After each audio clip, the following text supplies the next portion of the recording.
તત્વો હતા જેને આપણે બંધન ઉર્જા પ્રમાણે ડિવાઈડ કર્યા હતા, એ બધા તત્વોની જો આપણે વાત કરીએ તો એમાં 3 ગ્રુપમાં ડિવાઈડ થયેલા હતા. એક તો 0 થી 30 ની વચ્ચે જેનો પરમાણુ દરાંક હોય, 30 થી 170 ની વચ્ચે પરમાણુ દરાંક હોય અને 170 થી વધારે પરમાણુ દરાંક હોય. આ 3 કન્ડિશન આપણે વાત કરેલી. આ 3 કન્ડિશનની અંદર જેનો પરમાણુ દરાંક ઓછો છે, એટલે કે 0 થી 30 વચ્ચે, એને આપણે હલકા ન્યુક્લિયસ કહેતા હતા. હલકા ન્યુક્લિયસ. હલકા ન્યુક્લિયસ જે હતા એની અંદર ન્યુટ્રોન અને પ્રોટોનનો રેશિયો જે હતો એ 1:1 આપણે કીધેલું. એ ન્યુક્લિયસ એકબીજા સાથે જોડાઈ જશે, એકબીજા સાથે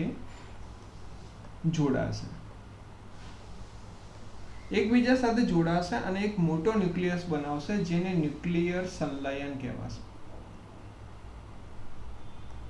ન્યુક્લિયર સંલયન કહેવામાં આવશે.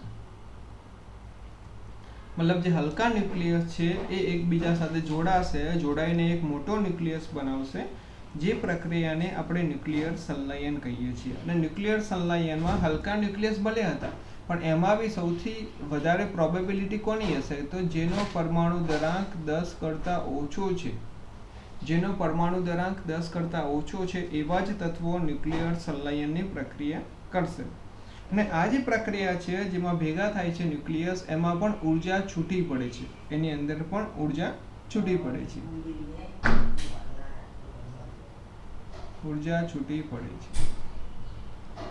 બીજી પોસિબિલિટી શું હતી કે અમુક એવા તત્વો છે જેનો પરમાણુ દરાંક 170 કરતાં વધારે છે. 170 કરતાં વધારે જેનો પરમાણુ દરાંક હતો એ ગ્રેટર ધેન 170 હતો. એ બહુ અસ્થાયી ન્યુક્લિયસ હતા. કેમ અસ્થાયી ન્યુક્લિયસ હતા? કેમ કે એની અંદર ન્યુટ્રોન ઇઝ ટુ પ્રોટોનનો રેશિયો જે હતો એ 3:2 હતો. 3:2 હતો. એટલે એ જે ભારે ન્યુક્લિયસ છે એ વિભાજિત થશે, 2 કે વધારે ન્યુક્લિયસમાં વિભાજિત થશે. 2 કે વધારે ન્યુક્લિયસમાં વિભાજિત થશે. અને આ જે વિભાજિત થાય છે એ ઘટનાને આપણે કહીશું ન્યુક્લિયર વિખંડન. ને કહેવાશે ન્યુક્લિયર વિખંડન. બીજે શબ્દોમાં કહીએ એને તો ફિશન કહેવાશે, ન્યુક્લિયર ફિશન ઇંગ્લિશમાં. અને આ જે જોડાય છે એને કહેવાય છે ફ્યુઝન. ન્યુક્લિયર ફ્યુઝન કહેવાશે. ન્યુક્લિયર સંલયન છે એને ફ્યુઝન કહેવાશે. અને જે એકમાંથી 2 ભાગ બને છે, તૂટી જાય છે, એને ન્યુક્લિયર ફિશન કહેવામાં આવે છે. આ કન્ડિશન થોડી પ્રીવિયસ ટોપિકને રિલેટેડ છે અને અત્યારે આગળ પણ એનો ઉપયોગ આવશે, એટલે મેં તમને બતાવ્યું. હવે જોઈએ નૈસર્ગિક રેડિયો એક્ટિવિટી, એની સમજૂતી અને વ્યાખ્યા એટલે શું એ આપણે જોઈએ. તો યુરેનિયમ તત્વ મેં તમને યાદ રાખવાનું કીધું હતું. યુરેનિયમ તત્વનો પરમાણુ દરાંક કેટલો હતો? 238 હતો. 238, બરાબર. એના અમુક વિશિષ્ટ ગુણધર્મો ધરાવતા વિકિરણોનું નૈસર્ગિક રીતે જ ઉત્સર્જન થાય છે. સપોઝ આપણે અહીંયા યુરેનિયમ તત્વ અહીંયા મૂકી દઈએ તો એની અંદરથી અમુક સ્પેસિફિક પ્રકારના, ખાસ પ્રકારના વિકિરણોનું ઉત્સર્જન થાય છે.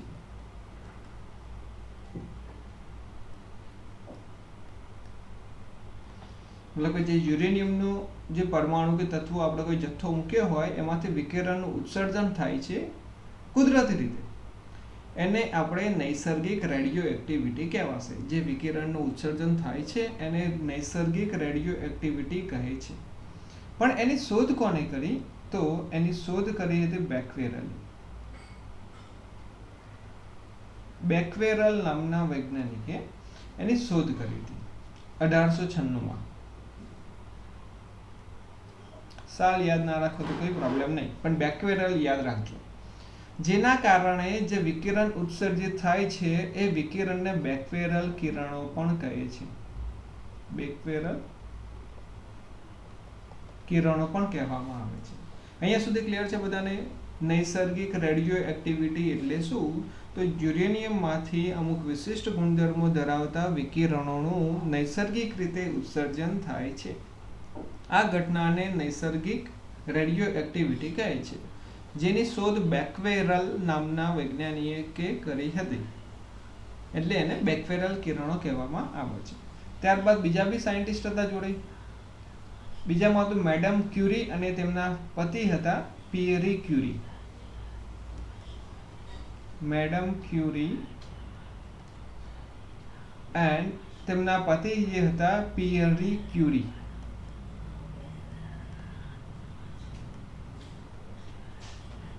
પિયરી ક્યુરીએ પીચલેન્ડ નામના યુરેનિયમમાંથી, એ બંને શું કરેલું? પીચલેન્ડ નામનો યુરેનિયમ, પીચલેન્ડ નામના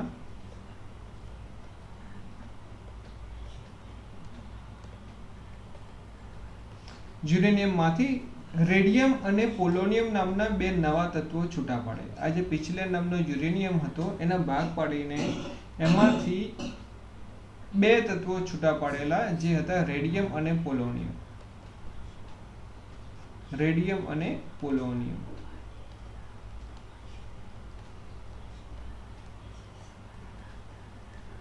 પોલોનિયમ મીન્સ PO, રેડિયમ એટલે કે R. બે તત્વો છૂટા પડે.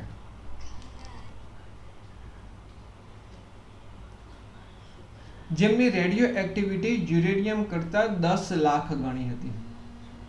જેમની રેડિયો એક્ટિવિટી કેટલી હતી? 10 લાખ ગણી. આ બંનેની રેડિયો એક્ટિવિટી યુરેનિયમ કરતા 10 લાખ ગણી. અહીંયા લખી દઉં છું. રેડિયો એક્ટિવિટી યુરેનિયમ કરતા 10 લાખ ગણી હતી. બેઝિક વસ્તુ પહેલા તો બેક્વેરલે શોધ કરી. બેક્વેરલે વિકિરણો કહી દીધા. એના પછી મેડમ ક્યુરી અને પિયરી ક્યુરી આવ્યા. એમને પીચલેન્ડ નામના યુરેનિયમમાંથી બે તત્વો શોધ્યા, જેને કીધું રેડિયમ અને પોલોનિયમ. એની એક્ટિવિટી એટલે કે વિકિરણની ઉત્સર્જન કરવાની કેપેસિટી, એમાંથી વધારે વિકિરણો ઉત્સર્જિત થતા હતા રેડિયમ અને પોલોનિયમમાંથી. યુરેનિયમ કરતાં 10 લાખ ગણા હતા. ત્યારબાદ બીજા અમુક તત્વો જે છે, જેમ કે થોડિયમ, જેને TH આપણે કહીએ છીએ. ત્યારબાદ એક્ટિનિયમ,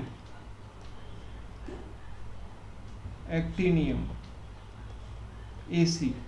આ જે તત્વો છે એ પણ રેડિયો એક્ટિવિટીનો ગુણધર્મ ધરાવે છે. અને જે તત્વો રેડિયો એક્ટિવિટીનો ગુણધર્મ ધરાવે છે તે તત્વોને રેડિયો એક્ટિવ તત્વ કહેવાશે. આ બધા તત્વો જે છે એને કેવા તત્વો કહેવાશે? રેડિયો એક્ટિવ તત્વ કહેવાશે.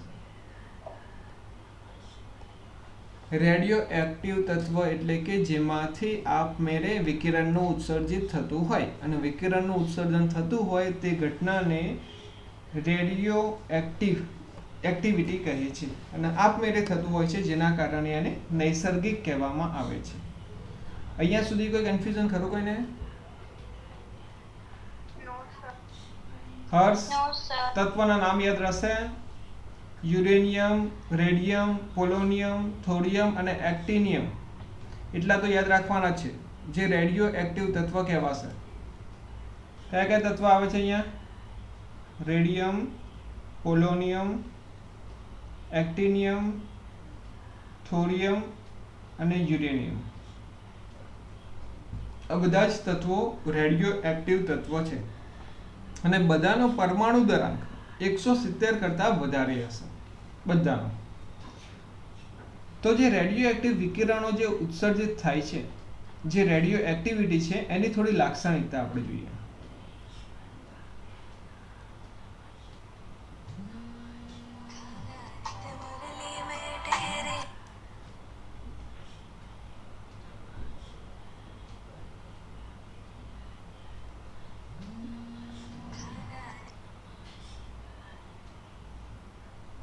લાક્ષણિકતા જુઓ.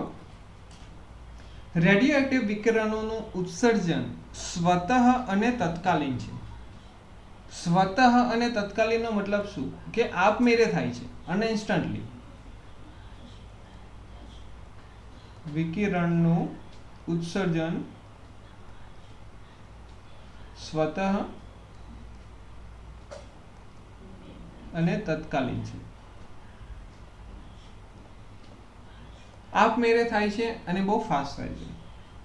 તેના પર તાપમાન, દબાણ, વિદ્યુત કે ચુંબકીય ક્ષેત્રની કોઈ અસર થતી નથી. જેના પર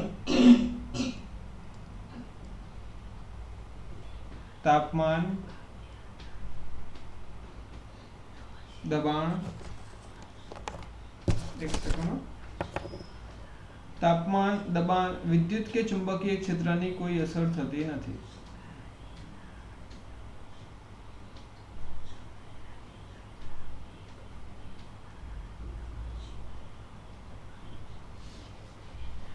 ક્ષેત્રની અસર થતી નથી. મતલબ કે જે વિકિરણો ઉત્સર્જિત થયા છે એનો રસ્તો બી એનાથી બદલાવાનો નથી, કે એનું ઉત્સર્જન ઓછું બી થવાનું નથી, કે વધારે પણ થવાનું નથી. આપણે તાપમાન વધારીશું, દબાણ વધારીશું, એનાથી કોઈ જ ફરક પડવાનો નથી. સેકન્ડ કન્ડિશન, રેડિયોએક્ટિવ પદાર્થને બીજા પદાર્થ સાથે રાસાયણિક રીતે સંયોજવા છતાં વિકિરણના દરમાં કોઈ જ અસર થતી નથી. મતલબ કે જે પદાર્થમાંથી વિકિરણનું ઉત્સર્જન થાય છે એ પદાર્થને જો બીજા કોઈ પદાર્થ સાથે રાસાયણિક પ્રક્રિયા કરવામાં આવે, એટલે કે બીજા સાથે સંયોજાય છે, તેમ છતાં એમાંથી જે વિકિરણ ઉત્સર્જિત થાય છે એ ઉત્સર્જનના દર પર કોઈ જ અસર થતી નથી, એટલે કે વધારો ઘટાડો આપણે કરી શકતા નથી. જે બંને લાક્ષણિકતા હતી, બીજી લાક્ષણિકતા વગર હું તમને અત્યારે લખતો નથી, આમાં ડાયરેક્ટ હું તમને સેન્ડ કરી દઈશ. શું કીધી આપણે બીજી લાક્ષણિકતા? રાસાયણિક રીતે સંયોજવા છતાં તેના ઉત્સર્જનના દર પર કોઈ જ અસર થતી નથી. ઉત્સર્જનના દર પર કોઈ જ અસર નથી થતી. હવે રેડિયોએક્ટિવ વિકિરણો જે ઉત્સર્જિત થાય છે એ વિકિરણોનો પ્રકાર કયો છે, કયા કયા વિકિરણો છે, તો એના પ્રકાર વિશે આપણે જોઈએ. હવે રેડિયોએક્ટિવ વિકિરણના પ્રકાર.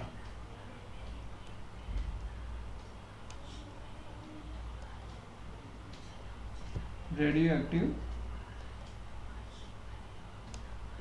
વિકિરણના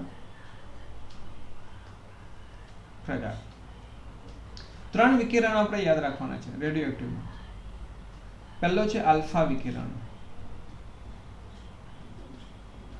આલ્ફા કિરણો, આ મોસ્ટ ઇમ્પોર્ટન્ટ પોઈન્ટ યાદ રાખજો બધા લોકો.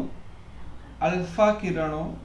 આલ્ફા કિરણો કોને કહેવાય? પહેલા તો હિલિયમ ન્યુક્લિયસ જે છે ને, હિલિયમ ન્યુક્લિયસ એટલે કે 2He4, હિલિયમનો જે ન્યુક્લિયસ છે એને જ આપણે આલ્ફા કણો કહીએ છીએ. હિલિયમનો જે ન્યુક્લિયસ છે એને જ આપણે આલ્ફા કણો કહીએ છીએ. એની અંદર પ્રોટોન કેટલા હોય મીના? હિલિયમની અંદર પ્રોટોન કેટલા હોય મીના? રિપ્લાય આપશે fast. Meena,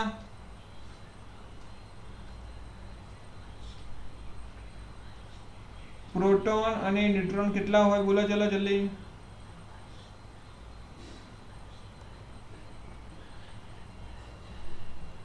Krisa? Yes sir. બોલો ચલો. પ્રોટોન બી 2 અને ન્યુટ્રોન બી 2. ઓકે.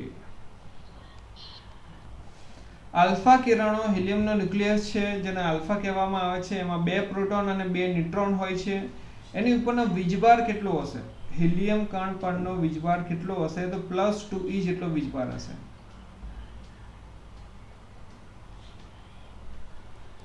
વીજભાર આપણે કહીએ તો +2e. કેમ +2e કીધું?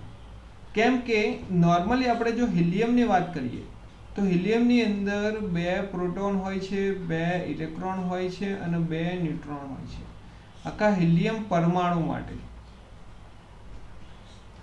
પરંતુ આપણે અહીંયા ફક્ત હિલિયમના ન્યુક્લિયસની વાત કરીએ છીએ. Helium nucleus. ન્યુક્લિયસ એટલે કે કેન્દ્ર. કેન્દ્રમાં તો ફક્ત પ્રોટોન અને ન્યુટ્રોન જ રહેલો છે. તો 2 પ્રોટોન છે તો એનો ચાર્જ કેટલો થશે? +2e થશે. 2 ન્યુટ્રોન છે તો એનો ચાર્જ, તો ન્યુટ્રોન તો તટસ્થ છે તેનો કોઈ ચાર્જ રહેવાનો નથી, 0, તો ટોટલ ચાર્જ કેટલો રહેશે +2e. ફક્ત ન્યુક્લિયસની વાત ચાલે છે એટલે આપણે વીજભાર +2e કહીશું. ઇલેક્ટ્રોનનો સમાવેશ થતો નથી. એટલે કે જે આલ્ફા વિકિરણો હોય છે ને એમાં ખાલી ન્યુક્લિયસ જ છૂટો પડે છે હિલિયમનો. એટલે કે 2 પ્રોટોન અને 2 ન્યુટ્રોન જેવો ભાગ સંયોજઈને છૂટો પડે છે, ઇલેક્ટ્રોન છૂટા પડતા નથી. ખાસ ધ્યાન રાખજો. એના પછી આગળ તેનો વેગ કેટલો હોય છે. હવે વિકિરણ ઉત્સર્જિત થયા તો એનો કંઈક વેગ તો હશે ને, તો તેનો વેગ ઉત્સર્જિત કરતા તત્વ પર આધારિત હોય.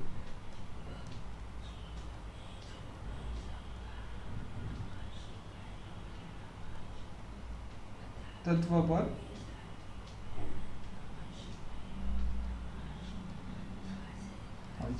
ચલો, આલ્ફા કણો વિશે આટલી વસ્તુ તમને યાદ રહી ગઈ અત્યારે હાલ.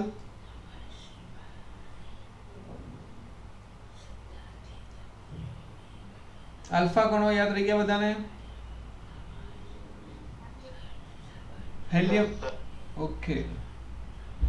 જો એના પછી આપણે વાત કરીએ બીજા કણો, બીટા કણો.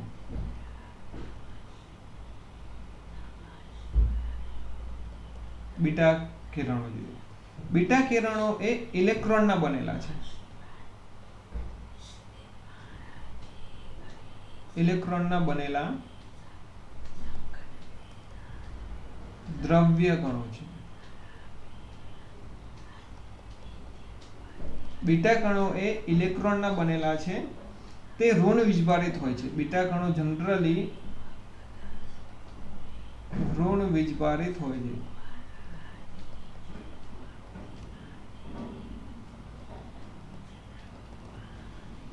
તેમનો વેગ પણ ઉત્સર્જિત કરતા તત્વ પર આધારિત હોય છે, એટલે હું લખતો નથી. પણ બીટા કણોની અંદર 2 ભાગ પડે છે, બીટા પ્લસ અને આવશે બીટા માઇનસ. એ આપણે આગળ જોઈશું. બીટા પ્લસ હોય એને પોઝિટ્રોન કહેવાશે, બીટા માઇનસ હોય એને ઇલેક્ટ્રોન કહેવાશે. આ કન્ડિશન આપણે આગળ જોઈશું.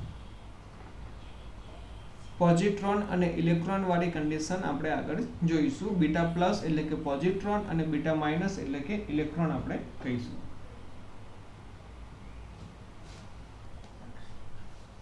જો ગેમા કિરણો જોઈએ પછી,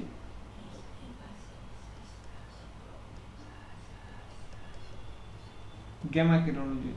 ગેમા કિરણો છે એ વિદ્યુત ચુંબકીય તરંગો છે.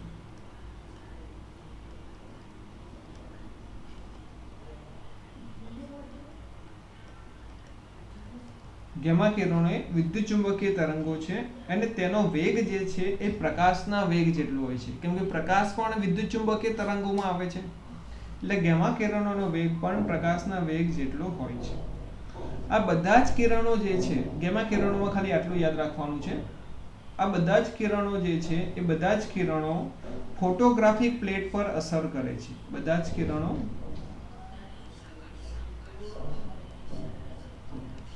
ફોટોગ્રાફિક પ્લેટ પર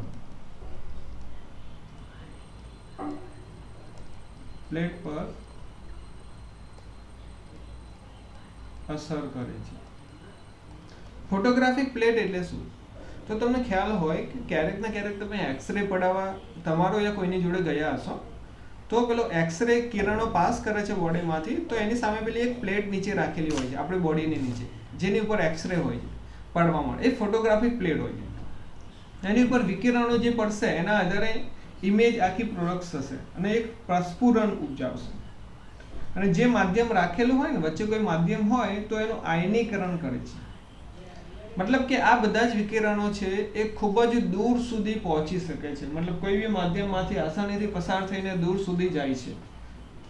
મતલબ માધ્યમના પરમાણુનું આયનીકરણ કરે છે. માધ્યમના પરમાણુઓનું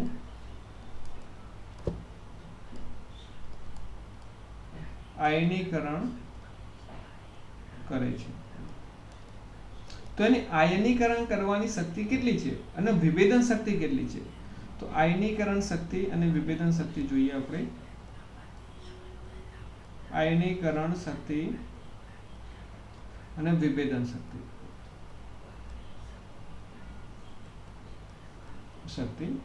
આલ્ફા કણ, બીટા કણ અને ગેમા કણની વાત કરીએ અને ગેમા કણ. તો ચલો આયનીકરણ શક્તિ આલ્ફા કણની સૌથી વધારે છે જે 10,000 જેટલી છે, બીટા કણની એના કરતા ઓછી 100 અને ગેમા કણની એના કરતા ઓછી. આના કરતા ઉલટું વિભેદન શક્તિમાં, વિભેદન શક્તિ જેની આયનીકરણ શક્તિ સૌથી ઓછી હોય એને વિભેદન સૌથી વધારે થશે. આ ખાલી એમસીક્યુ પર્પઝ માટે તમારે યાદ રાખવાનું છે, આયનીકરણ શક્તિ અને વિભેદન શક્તિ. બીજું કોઈ આનો યુઝ હાલમાં આવતો નથી, એમસીક્યુ પર્પઝ માટે યાદ રાખવાનું છે. બોલો અહીંયા સુધી કોઈ કન્ફ્યુઝન ખરું આલ્ફા બીટા ગેમા કણોની લાક્ષણિકતામાં? ઓકે, આગળ જોઈએ થોડું. રેડિયો એક્ટિવિટી અને રેડિયો એક્ટિવ નિયતાંક વિશે જોઈએ આપણે.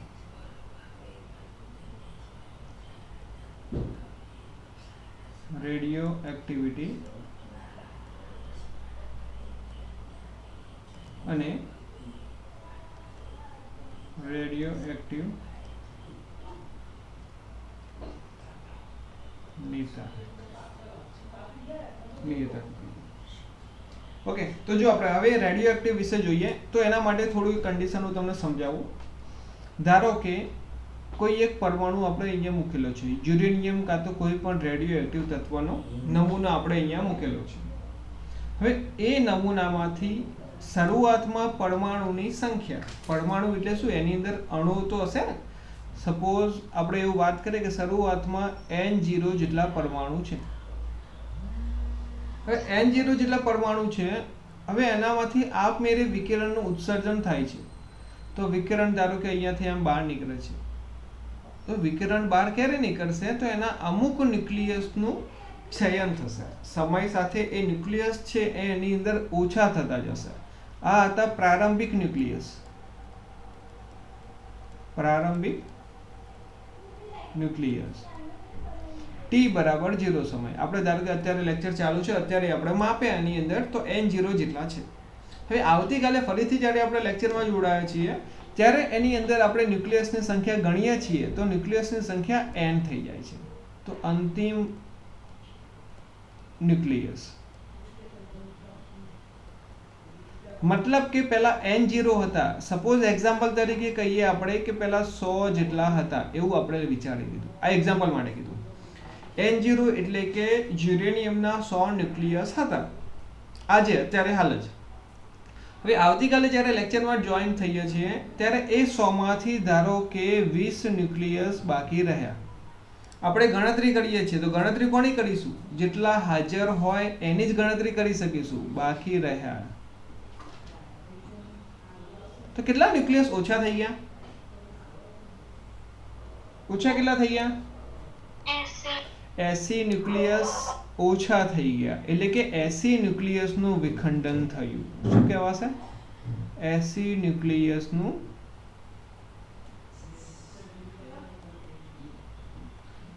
વિખંડન થયું. ખ્યાલ આવ્યો ત્યાં સુધીમાં કે N0 એટલે કે પ્રારંભિક ન્યુક્લિયસ, પછી અમુક સમય પછી જ્યારે આપણે ગણતરી કરીશું તો જે ગણતરી હશે ને એ બાકી રહેલા ન્યુક્લિયસની ગણતરી હશે, કેટલા વિખંડન થયા એની ગણતરી હશે નહીં. તો આ એક કોન્સેપ્ટ યાદ રાખવાનો તમારે ખાસ. ધારો કે આજે મારી જોડે અમુક રૂપિયા પડ્યા છે, પછી કાલે હું ગણતરી કરું તો અમુક રૂપિયા છે, તો જે ઓછા થયા એ ઓછા થયા મતલબ કે એટલા વપરાઈ ગયા છે. અહીંયા પણ એવું જ થવાનું છે, એટલા ન્યુક્લિયસ વપરાઈ જશે, એનું વિખંડન થઈ જશે. રાઈટ છે, અહીંયા શું થવાનું છે, એનું વિખંડન થઈ જવાનું છે. તો કેટલા ઓછા થઈ ગયા, તો 80 ન્યુક્લિયસ થઈ ગયા. કેટલા ટાઈમમાં, તો આપણે 24 કલાક કહી શકીએ. અત્યારથી તે આવતીકાલ સુધીનો સમયગાળો આપણે કહીએ તો 24 કલાકમાં એટલા ઓછા થઈ ગયા છે. એ જ વસ્તુનું જો આપણે થિયરીની રીતે લખવું હોય, આપણે ચેપ્ટરની રીતે, તો એ હું લખીને બતાવું એટલે તમને ખ્યાલ આવશે વધારે. ધારો કે રેડિયો એક્ટિવ દ્રવ્યના નમૂનામાં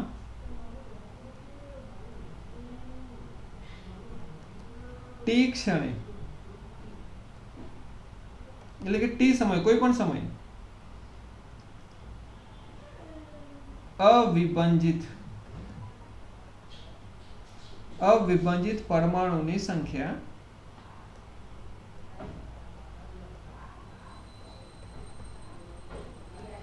અવિભાજિત પરમાણુની સંખ્યા n છે. જો જે આપણે અહીંયા ધારેલું છે, આપણે n ધારેલું. આવતીકાલે આપણે જ્યારે ચેક કરીશું તો ત્યારે અવિભાજિત કે જે બાકી રહેલા છે એની સંખ્યા કેટલી હશે? n જેટલી હશે, એટલે કે 20 આપણે એક્ઝામ્પલ તરીકે લીધું છે. ત્યારબાદ ડેલ્ટા ટી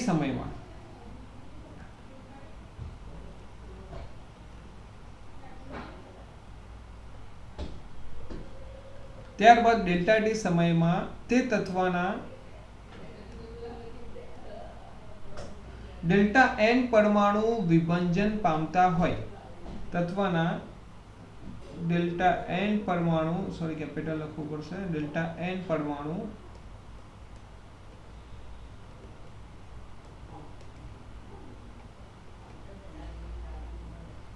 વિભાજન પામતા હોય તો મતલબ કે n હતા, આપણે કાલે જોઈશું. પછી લેક્ચરની શરૂઆતથી એન્ડ સુધીમાં 1 કલાક હશે. 1 કલાકની અંદર ધારો કે ડેલ્ટા n કંઈક અમુક ન્યુક્લિયસ વિભાજન પામે છે તો એનો ફોર્મ્યુલા રહેશે વિભાજનનો દર અથવા તો એક્ટિવિટી કોને કહેવાશે? તો જોઈએ આપણે ફોર્મ્યુલામાં delta n divided by delta T જે હોય, અથવા તો શોર્ટકટ આપણે જો વાપરીએ અને લિમિટ ડેલ્ટા ટી કરીશું આપણે, delta n divided by delta t limit tends to 0 આપણે કરીએ, delta t limit tends to 0, અથવા તો વિસ્તૃત થોડું લખું છું, અને આપણે જો કરીએ delta t limit tends to 0 તો થઈ જશે dn by dt. dn by dt થઈ જશે. આ dn by dt જે છે એને આપણે કહીશું t સમયે તત્વનો વિભાજનનો દર, જેને કહેવાશે t ક્ષણે તત્વનો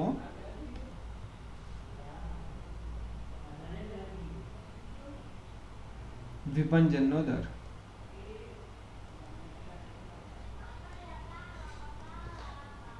અથવા તો એને એક્ટિવિટી કહેવાશે, અથવા તો એને કહેવામાં આવશે એક્ટિવિટી. એક્ટિવિટી એટલે કે I વડે એને દર્શાવવામાં આવે છે. મતલબ રેડિયો એક્ટિવિટી એટલે શું? તો dn by dt. dn by dt નો મતલબ થશે એક્ટિવિટી અથવા તો ટી ક્ષણે વિભાજનનો દર. આપણે એક્ઝામ્પલમાં શું કર્યું? ધારો કે કોઈ સમયે n જેટલા પરમાણુઓ છે. શરૂઆતમાં જોઈએ તો n 0 હશે, પણ કોઈ પર્ટિક્યુલર સમયે શરૂઆત થયા પછી વાત કરીએ, વિકિરણનું ઉત્સર્જિત થતું હોય તો n જેટલા પરમાણુ છે. પછી એમાંથી અમુક સમય પછી n માંથી ધારો કે ડેલ્ટા ટી સમયમાં ડેલ્ટા n ન્યુક્લિયસનું વિભાજન થાય છે, તો એક્ટિવિટીની વ્યાખ્યા શું થાય છે? Delta n by delta t ને આપણે એક્ટિવિટી કહીશું. તો જ્યારે બી તમને ક્વેશ્ચનમાં પૂછે એક્ટિવિટી શોધો તો તમારે શોધવાનું છે dn by dt, અથવા એક્ટિવિટી આપેલી હોય ક્વેશ્ચનમાં તો પણ તમારે શું લખવાનું? dn by dt.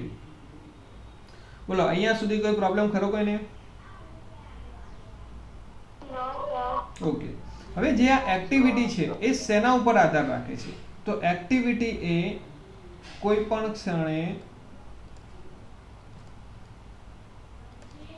એક્ટિવિટી તે ક્ષણે તત્વના અવિભાજિત પરમાણુની સંખ્યાને સમપ્રમાણમાં હોય છે.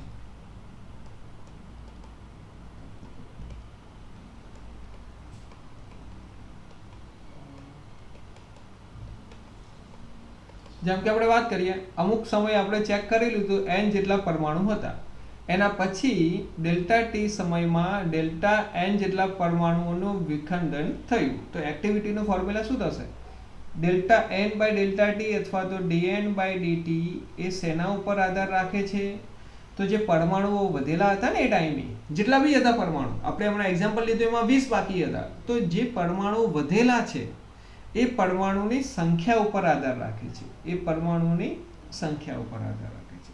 મતલબ કે dn/dt ચલે છે n, પણ જે પરમાણુ વધેલા છે એની સંખ્યામાં તો ઘટાડો થવાનો છે, ઘટાડો થવાનો છે તો આપણે અહીંયા માઈનસ લખીશું, આગળ માઈનસ આવશે. dn/dt ચાલે છે, કાઢવું પડશે તો આપણે કરીશું માઈનસ લેમ્બડા n. સમપ્રમાણતા અચળાંક આપણે મૂકી દીધો, જ્યાં લેમ્બડા જે છે એ અચળાંક છે. બીજા શબ્દોમાં એને કહીએ તો ક્ષય નિયતાંક અથવા તો રેડિયો એક્ટિવ અચળાંક કહે છે. ક્ષય નિયતાંક અથવા તો રેડિયો એક્ટિવ અચળાંક કહે છે.